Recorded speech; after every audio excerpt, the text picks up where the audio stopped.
形容一个海难这样子。在《使徒行传》的最后几章呢，特别大概从21章以后，一直到最后，都在描述保罗他怎么样在耶路撒冷圣殿被捕，然后呢，他经过辗转，经过许多的一些法律程序，他一直上诉，然后最后他决定上诉到罗马，就是罗马皇帝，罗马当局最高的行政长官，就是他们的皇帝该撒的面前。那在最后这几章，因为当时的航海技术其实不是那么的好，不是那么发达，船只也没有现在这么样的坚固，所以他们常常需要，就好像现在我们如果坐飞机飞比较远，就要转机之类的，这样他们常常需要停泊在一个港口，然后再重新出发，或者是重新换一只船再出发这样。所以21章到28章一直在讲他们怎么样去到罗马的这一段旅程。那这个上级的官员他们决定走海路，这个大海其实是在大海，我们知道大海里面蕴藏丰富的生命，非常多的物种都在大海里面。那它是赏赐生命，但是同样也是夺取生命的地方。一旦有海难，真的在船上的人真的是，应该是没有什么办法啊，拿他没有办法，就是只能任风浪这样拍打这样子。好，所以在圣经里面呢，大海常常是用来形容在面对人，在面对试炼、面对苦难，甚至面对被灭绝。比如说，我们都知道挪亚方舟这大洪水，面对苦难试炼的地方。今天的经文就是在这一趟，他们怎么样从耶路撒冷一路航行到罗马的这一段其中的一段过程。这一段过程里面呢，船上有一些角色。有百夫长跟士兵，他们是做决策的。他们这些百夫长、士兵呢，带着一群囚犯，当然这些囚犯包括保罗，也在囚犯当中。好，还有呢，当然坐船嘛，一定要有专业人士，要有划船的，就是雇船的，就是水手跟船长这样。这些人在同一艘船上，他们能不能同舟共济，还是说他们只是一群乌合之众？等一下，我们在经文里面，会发现他们到底是乌合之众，还是可以同舟共济的人。其实我们教会里面，只要是有基督徒的地方，就是教会。教会小至我们建成教会，一直扩大到台北中会，整个台湾的教会，甚至于普世整个世界的教会。教会就好像在一艘船上，那上帝是我们可以靠岸休息的地方。如果我们是汪洋中的一条船，那上帝就是我们可以靠岸休息的地方。水能载舟，也能覆舟啊！上帝的膀臂，当我们要往上帝那边靠的时候，我们这艘船上的人到底是能同舟共济，还是一群乌合之众？我们等一下跟着经文一起来思考一下。在当时的保罗就开始航行，他们到了一个地方。叫格里特的这个地方呢，他们要继续往前行。可是呢，在这个时候，他们发生了一些争执。圣灵启示保罗，跟保罗说不能再往前走了。在第10节，一样是27章前面，就是这段经文的前面同样是在这一章27章里面，第10节说，保罗就说：“各位，我看这次的行船，不但货物和船都要受损伤，大遭破坏。”连我们的性命也难保。保罗透过圣灵跟他的启示，保罗站出来，他是个囚犯，他站出来跟大家这样呼吁。这个时候，百夫长大家会听那个船主、船长怎么说嘛？他们就说 ：“OK 没问题啦，照这样子的天候，照这样子的风向、气候，这个季节 OK 啦，我们可以平安的到达罗马，没有问题。毕竟他们是专家嘛。”船主都没有意见了，船长也觉得 OK 好。当然，如果你是百夫长，你会听谁的？当然是听船主跟船长吧。谁会听一个囚犯？保罗在那个时候他是个囚犯的，谁会听囚犯？没有人会站在囚犯那一边。果然被保罗应该说被圣灵他不会出错保罗果然被保罗说中了。才启程没有多久，就遇到了大风浪。在这一段27章里面，就有一段形容了他们怎么样船身被大浪打得摇晃，他们根本没有办法开船，只能任由风浪摆布这样子。18节到20节就在这段经文的前面一点点，我来读这段经文，它叙述了一段惊心动魄的过程18节说，我们被风浪逼得甚急，第2天众人就把货物赶快抛到海里，来减轻船身的重量。又隔1天，到了第3天，水手们这样子还没有办法，就是还是情势还是非常的危急。到了第3天，水手们又亲自把船上的一些器具也一起比较不重要的器具也通通丢到海里了，减轻船的重量，然后把帆也降下来，让船身可以相对的更稳定一点。但是20节又说，太阳跟星辰多日不显露，又有狂风大浪的催逼，我们得救的指望完全断绝，没有任何进食的欲望，他们没有办法吃东西狂风大浪，我不晓得大家如果有晕船的经验的人就知道，这个晕船一晕下去就是一直反胃，根本不想要吃东西，然后一直在那边晃了，站也站不稳，根本也不想去，完全不想去拿东西来吃这样子。好，在这个性命攸关的时刻，大家已经放弃得救的希望了，那个盼望都失去了，信心都失去了。在这个性命攸关的时刻，保罗跳出来，坚定的，他再一次跳出来。之前他跟大家的呼吁，没有人要理他，继续出航开船。这次保罗他又跳出来跟大家说，就是今天的经文21节的后段到25节。保罗说：“诸位，你们本该听我的话，不应该离开克里特岛，免得遭这样的损伤跟破坏。现在我劝你们放心，你们的性命一个也不失丧，唯独失丧这条船。因我所属所侍奉的上帝，他的使者昨夜站在我的旁边，对我说：保罗，你不要害怕，你必定站在凯撒的面前。这个意思是说，你一定会到罗马大帝凯撒的面前，完成你上诉的整个过程。意思是你一定会平安的到达罗马，不用担心。并且与你同船的人，上帝都赐给你了。也就是说，这艘船按着圣经的记载，将近300个人，将近300条性命都在你的手上，我都交给你了，就看你接下来，保罗，看你接下来怎么样去应对。好，所以保罗就说，继续说，所以诸位可以放心，我相信上帝他怎样对我说，事情也要怎样成就。这是保罗的见证。一开始保罗所说的没有人听，但是果然遇到了大风浪。这个见证了上帝的启示从来没有落空，但是也经过这样子的风浪，也更见证了上帝的信实跟怜悯。上帝不会因为众人的硬心悖逆不听，就弃他们于不顾啊！你之前都不听，好啊，死了算了啦，怎么讲都不听啊！没有，上帝没有这样子。保罗的这一番话让众人稍微恢复了一些理智、理性，安静下来。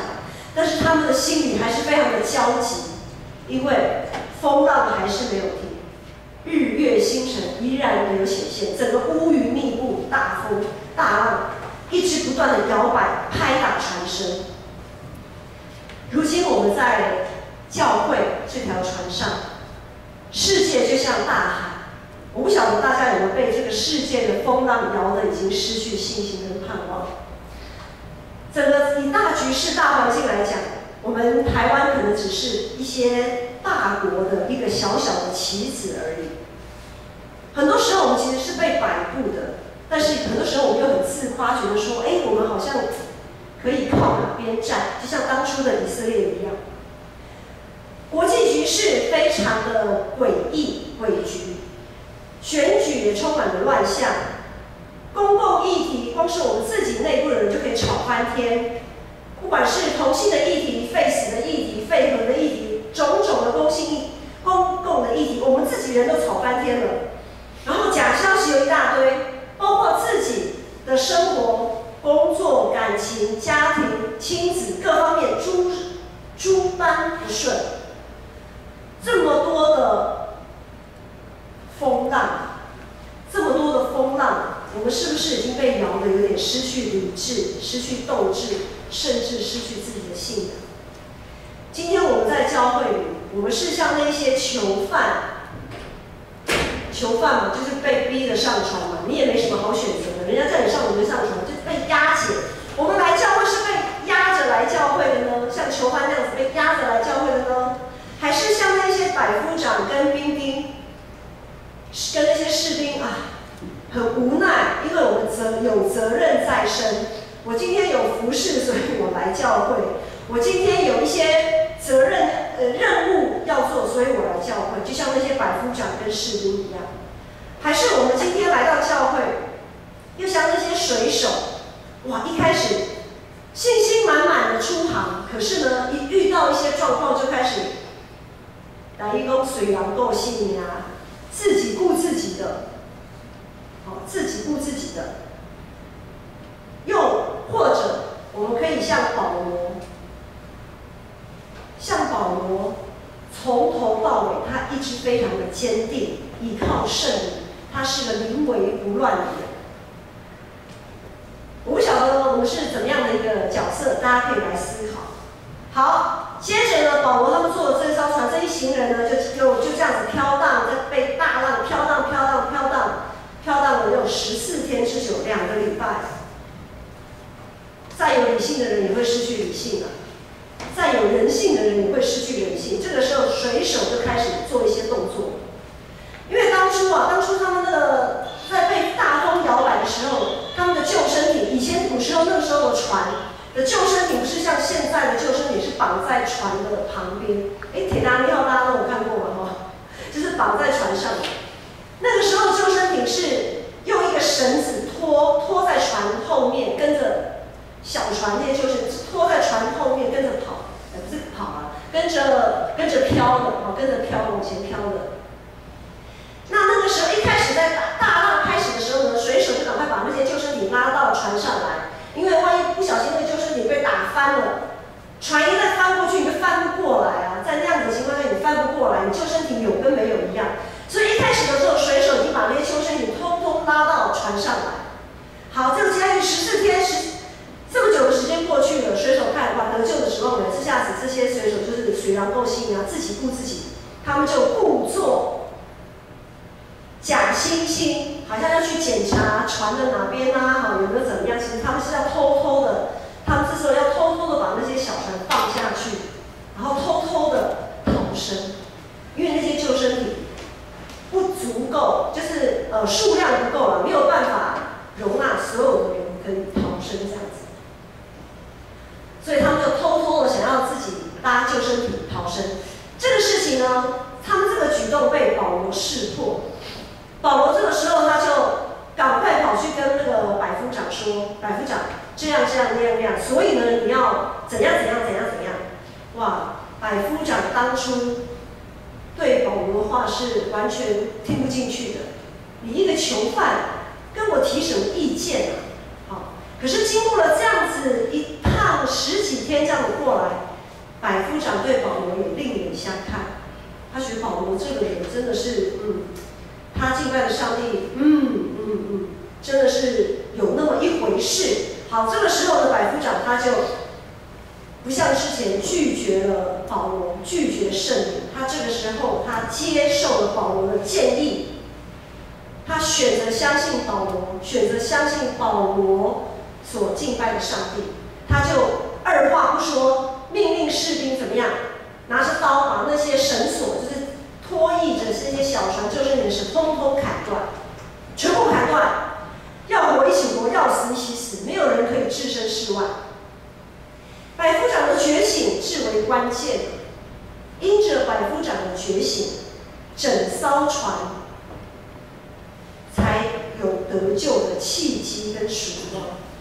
因着百夫长跟士兵的他的觉醒，他带着那群士兵也好像被分别出来，靠向保罗，靠向上帝这边。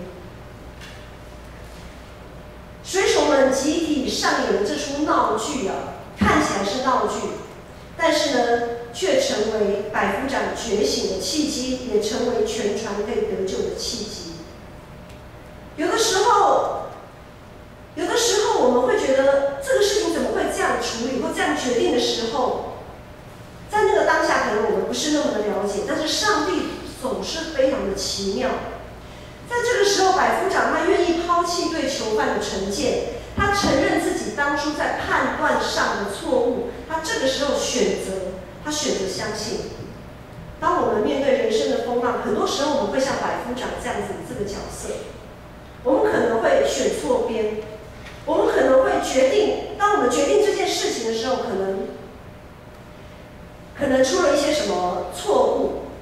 因为很多时候，就像刚才有讲那些公共议题，很多时候我不晓得该选左边还是选右边，很为难，非常的为难。但是呢，即使我们错失了许多的良机，即使我们好像看起来错失了许多做正确选择的机会，但是我们是不是依然能够相信上帝仍然保守与看顾，而不是失去了信心与盼望？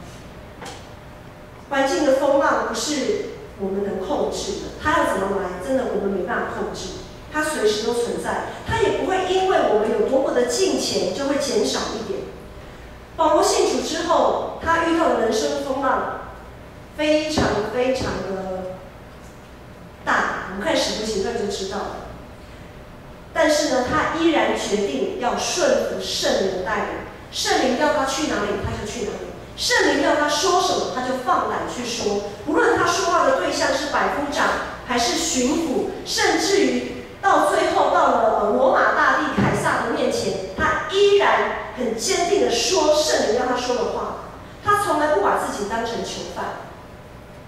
保罗从不把自己当成囚犯，他说他该说的，他做他该做的。他在基督里面，他一直都是自由的。弟兄姐妹，我们在这个世上，我们觉得自己是自由的吗？还是我们觉得我们是被这个世界捆绑，像囚犯一样，被拖到这个，拖到这，被拖到那个，拖到那个，完全不能有什么主张，然后就随便吧，就没办法，因为很多东西也不是我说了算啊，就放牛吃草啊，就不管。还是我们是在像保罗一样，在耶稣基督里，我们是自由的。其实我们是可以做选择的，我们可以选择做那个，做这个，我们也可以选择说什么跟不说什么。本来同在这一条船上的人，从刚才的描述我们可以知道，他们本来其实真的是乌合之众，各有各的想法跟打算。但是因为保罗的坚定，他从头到尾他都坚定，还有百夫长因着保罗的坚定，以至于百夫长他觉醒，到最后他们可以成为同舟共济的一群人，可以成为生死与共的伙伴。当然，接下来的路程还有风浪还在摇啊，还在摇摆啊，对不对？大风浪不会因为百夫长的觉醒，哇，就天开了，然后就风平浪静了，没有。风浪还是继续不断的在拍打这只船，要活下去，当然不是靠着保罗只是出一张嘴在这边呼吁就可以解决。更重要的是还有实际的行动来配合。在34节，保罗就说：“所以我劝你们要吃饭，这是关乎你们救命的事。没有吃饭，你就没有力气，没有任何的力气，因为你们个人连一根头发也不至于损坏。”保罗这个时候让大家开始做一些事情，因为很多时候我们有些话听得很振奋，然后但是呢，没过多久就可能右耳进右左耳出了。可是当我们实际去做一些事情的时候，这些东西会内化到我们的生命，成为我们的力量。所以保罗说完，他就拿起饼祝谢，然后剥开来吃。这个场景好像在领圣餐，可是他并不是在领圣餐，因为保罗他所面对的都是一群未信主的人，所以并不是在领圣餐。然而保罗的这一个很像是在守圣餐的这个动作，拿起饼祝谢，剥开来吃，这个类似圣餐的举动呢，就象征着那些愿意伸手拿食物吃的人，他们是怀抱着得救的盼望。本来他们连得救的指望都放弃了，对不对？今天你还会想要伸手的拿食物来吃，代表我想要活下去，